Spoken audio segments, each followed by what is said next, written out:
There are prophecies that behave like stones thrown into darkness, vanishing, silent, forgotten, and then there are those that return, resurfacing at the precise moment when history bends into a shape no one expected. Jeane Dixon left behind many such stones, but one of them, a warning about a figure covered in gold, was hidden for decades, because those who read it found it too unsettling, too controversial, too dangerous to interpret. Yet today, that forgotten warning is rising again, as if it had been waiting in the shadows for the world to reach this exact moment. Across 2024 and into 2025, the United States entered a cycle of turmoil that could not be measured by polls or economic charts. Something deeper began cracking fault lines in trust, belief, identity, and within that fracture, Dixon's old symbol of the Golden One, a man adored by crowds yet guided by an unseen hand, suddenly felt as though it had been written for the present rather than the past.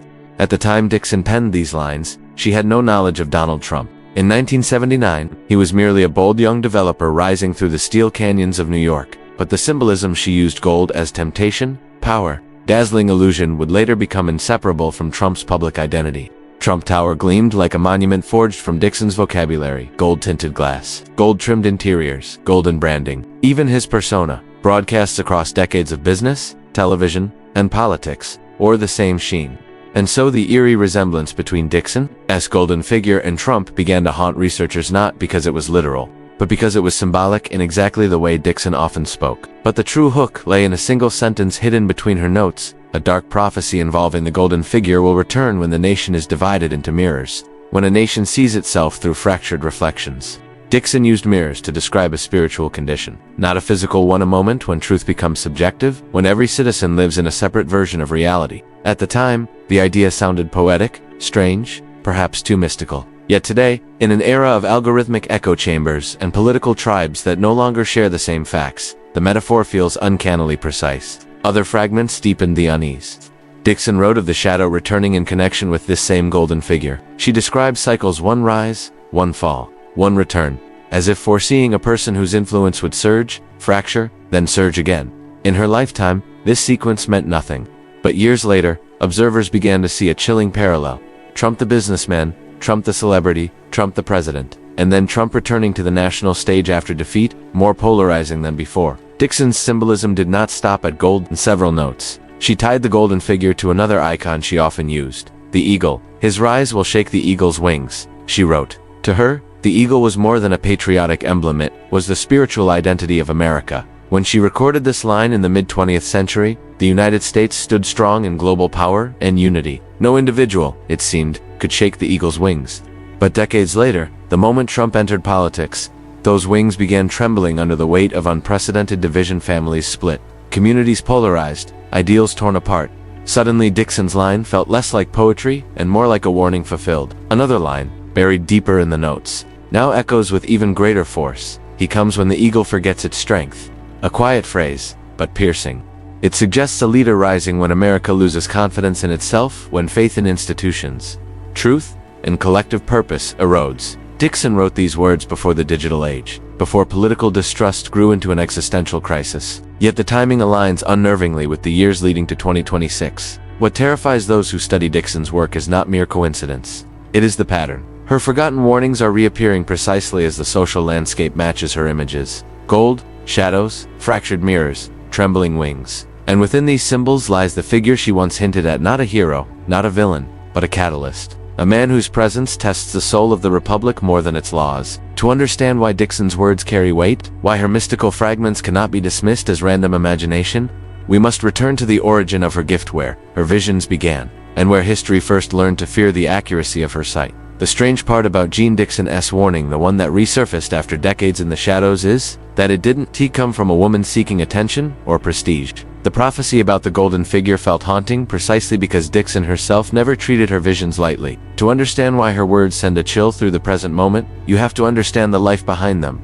A woman who never asked to see the future, yet could not escape it. Her ability did not begin with fame, or with politics, or with any desire to shape history. It began quietly, in the small bedroom of a young girl in Washington, D.C. Long before she knew the world would one day depend on her strange gift, she once described her first vision, not with grandeur but with humility, a stillness that was too perfect to complete, followed by a figure robed in white, holding a light that hurt to look at yet felt impossible to turn away from. That moment, fragile, luminous, terrifying, marked her life forever. She believed something had chosen her, not the other way around. As she grew older, the visions continued, timing themselves without her consent. Dixon was a devout Catholic, and she clung to prayer the way a sailor clings to a rope in a storm. Her faith became the anchor that allowed her to survive the images she received, images of tragedies, reversals, and destiny tilting on its axis. She never sensationalized them, she only reported what she saw. That sincerity gave her words a strange power. Even skeptics admitted, she didn't sound like someone guessing.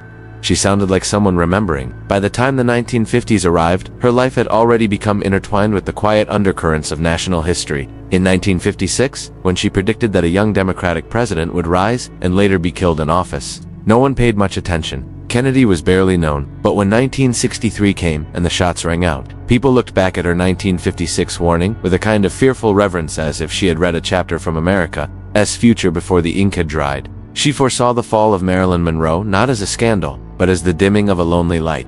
She warned of an attack on the Pope in 1965, and an attempt followed that same year. Each fulfillment added another stone to the foundation of her credibility, building a sense that she saw not possibilities, but inevitabilities. And yet, despite her growing fame, Dixon remained anchored in ritual and devotion. She attended Mass daily. She believed her visions were not talents, but responsibilities. She wrote in a voice that mixed symbolism with clarity, because she believed truth rarely arrived in a single shape.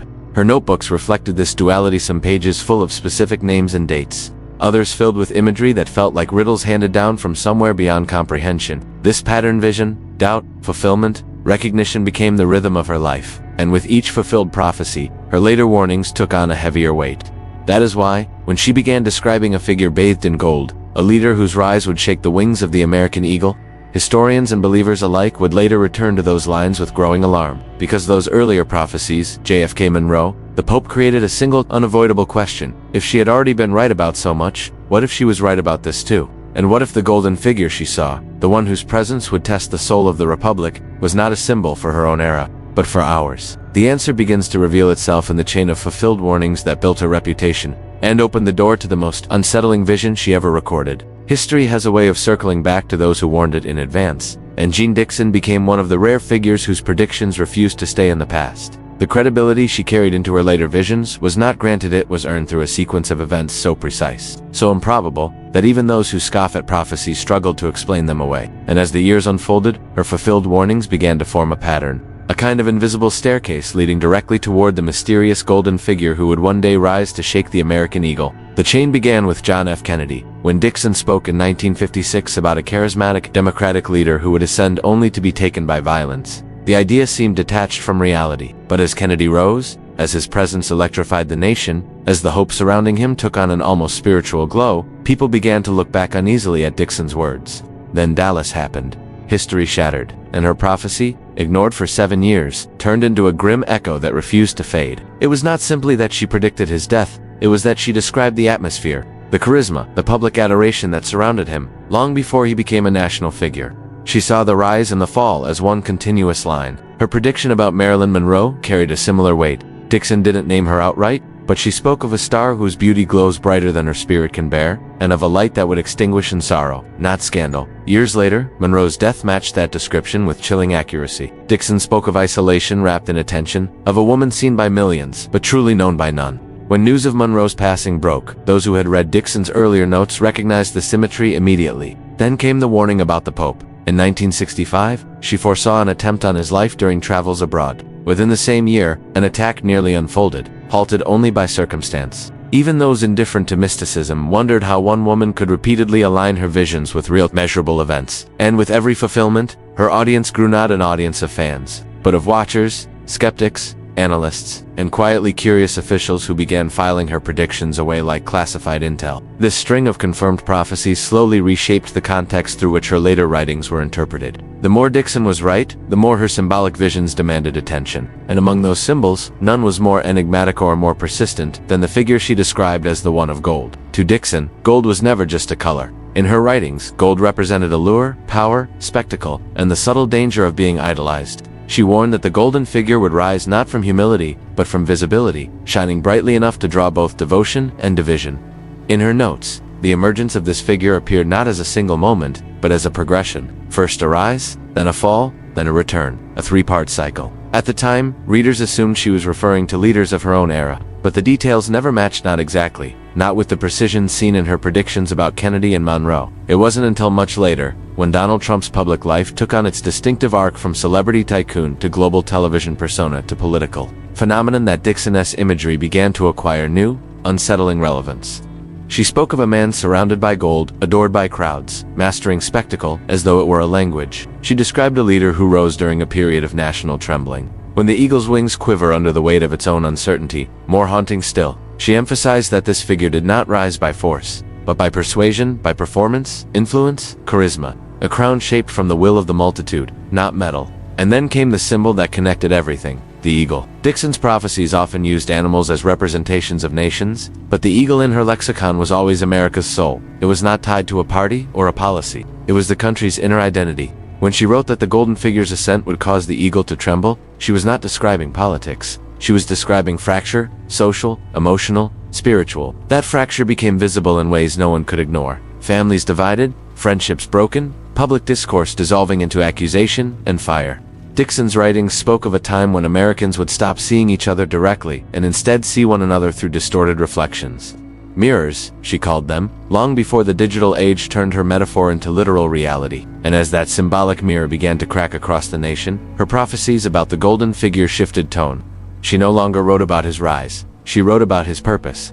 Not as a hero, not as a villain, but as a test. A test that would reveal what the eagle truly was beneath its feathers. Those who study Dixon believe that everything she predicted, the shocks, the divisions, the rise of the golden figure, was not standalone. It was a build-up, a slow tightening of history that would lead toward a moment she referenced repeatedly but never fully explained. The turning point, the year when everything converges into a single choice. That moment, she wrote, would not come in her lifetime. It was reserved for ours. And in her journals, one year appears more than any other when speaking of that convergence. 2026. The closer we move toward the heart of Jeane Dixon's warnings, the more her writings begin to shift from visions resembling historical predictions into something that feels coded, almost encrypted. And nowhere is this more apparent than in the pages dated 1979.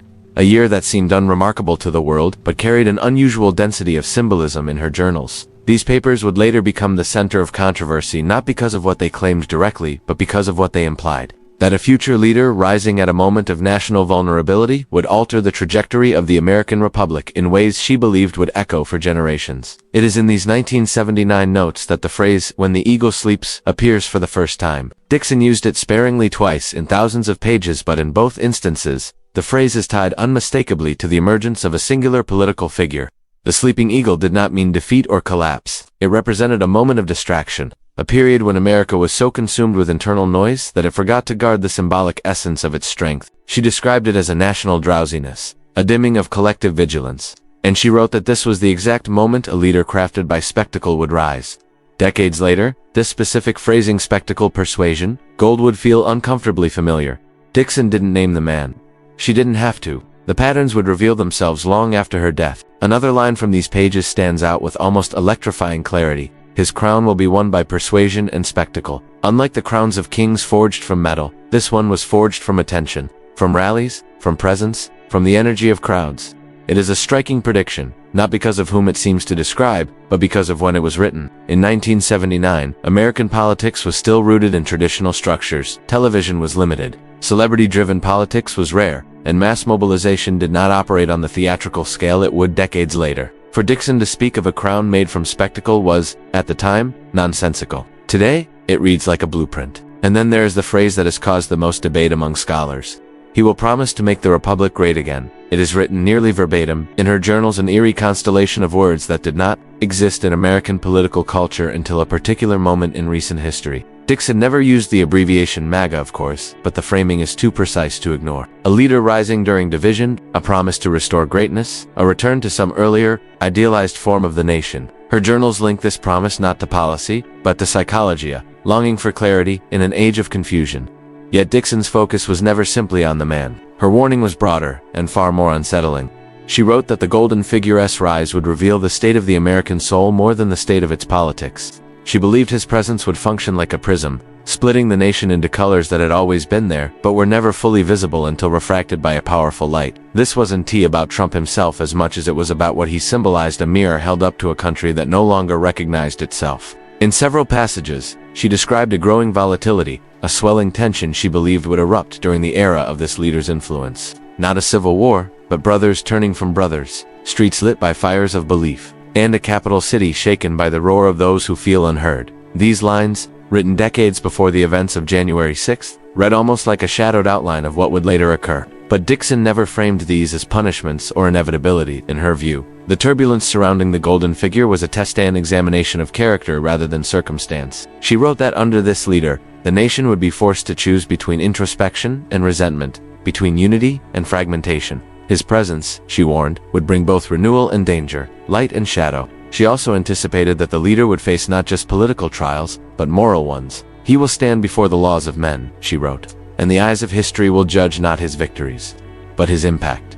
Those words gain a new dimension when seen through the lens of ongoing legal battles and national debates surrounding Trump. Dixon seemed to imply that the golden figure's story would not be determined by courts or elections alone, but by how the nation responded to the pressures his influence created. And then there was the most enigmatic line of all. The eagle will tremble, but not from the leader, from what the people become. Her concern was never the individual. It was the transformation of society around him, the way fear, hope, anger, and longing would collide under his shadow, reshaping the American identity. These 1979 papers serve as the bridge between Dixon's fulfilled prophecies and her looming warnings about the era approaching 2026. They shift the narrative away from historical validation and into the future she believed would one day arrive. And according to her writings, that future is not defined by the rise of the golden figure, but by what happens after his return, when the trembling of the eagle gives way to something far more consequential. Because in her vision, the culmination of this arc does not arrive in the past or in the present. It arrives in the year she saw repeating again and again in her notes. 2026. The deeper one travels into Jeane Dixon's final writings, the more her tone changes. Her earlier prophecies carried a sense of observation, visions of events she witnessed in flashes, symbols she tried to decode. But when she wrote about the period approaching 2026, the voice in her journals shifted. It became slower, heavier, almost mournful, as though she sensed not just an event, but a reckoning. She spoke less about individuals and more about the nation itself, its reflection, its fractures, its fate. And she centered those final warnings around one haunting image, the broken mirror.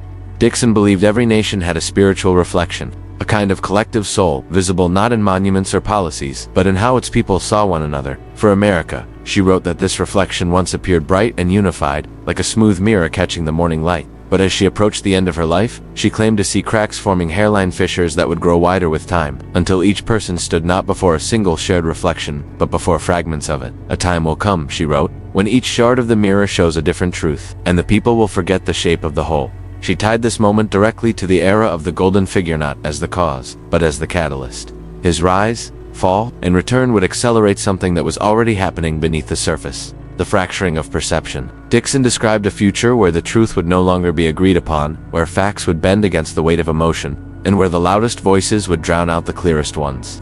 She wrote that the danger would not be lies themselves, but the confusion they spawned. When truth becomes optional, she warned, the serpent rises. This serpent, in her symbolic vocabulary, represented deception, not the act of deceiving, but the condition of being unable to discern reality. She believed the serpent thrived in environments where mirrors were already shattered, where people mistook their own reflections for enemies. And she claimed the serpent would reach its peak influence in the mid-2020s. This is where the year 2026 emerges with startling prominence. Dixon referenced it repeatedly, often indirectly through symbols, numbers, or metaphors, but always with a sense of finality. She called it the crossing year, the hinge of the republic, and the year the eagle must choose. She imagined it not as a single event, but as a convergence. Political tension, social fracture, economic strain, and spiritual confusion colliding like four winds meeting at the same point in the sky. According to her writings, the golden figure would not dominate 2026 in the way an emperor dominates an empire. Instead, he would cast a shadow that forced the nation to confront itself.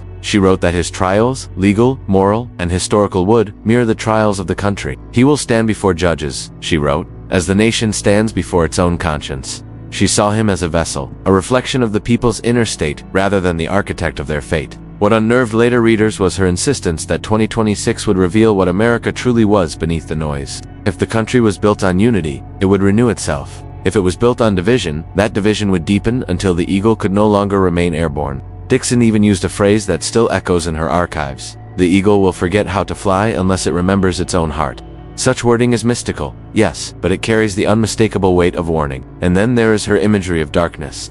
not an apocalypse, not fire or destruction, something subtler, more psychological. She described a veil of shadow spreading across the land not as a curse, but as a test. The shadow represented fear, mistrust, and the internal wars between groups who believed themselves irreconcilably different. Dixon believed 2026 would be the point where this shadow either receded or became permanent. But in her final pages, she softened.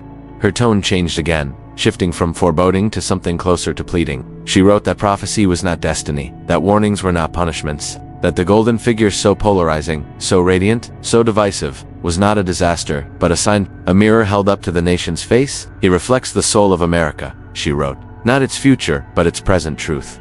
To Dixon, Trump was not the destroyer of the Republic, nor its savior. He was the magnifier of whatever the people carried inside their hearts. In her view, 2026 offered a chance for renewal, provided the country could recognize its own reflection in the broken mirror rather than blame the shards. She insisted that unity would not come from leaders, but from the willingness of ordinary people to step back, breathe, and remember the values that once held the mirror together. It was, in her perspective, a spiritual choice disguised as a political moment. Her final message in those writings is perhaps the most important. The prophecy is not about him, it is about you. She believed that every individual in the nation, every family, every community would face a moment of introspection in 2026, a moment where fear could give way to understanding, anger to clarity, division to humility. But she warned that the window would not stay open forever. Time will narrow, she wrote, until the choice becomes the identity. And so her prophecy ends not in doom, but in possibility. The broken mirror can be remade. The eagle can remember how to fly. The serpent of confusion can be banished, but only if the people recognize the moment when history pauses and offers them a chance to choose their future. As Dixon wrote in the final line of her final relevant entry, if this vision reaches you, it is because it is meant for your time. A slow wind down follows gentle, reflective, meant to soothe rather than alarm, as Dixon intended. The path forward, she believed, was not carved in stone, it was carved in spirit. And 2026 is the year the spirit is tested.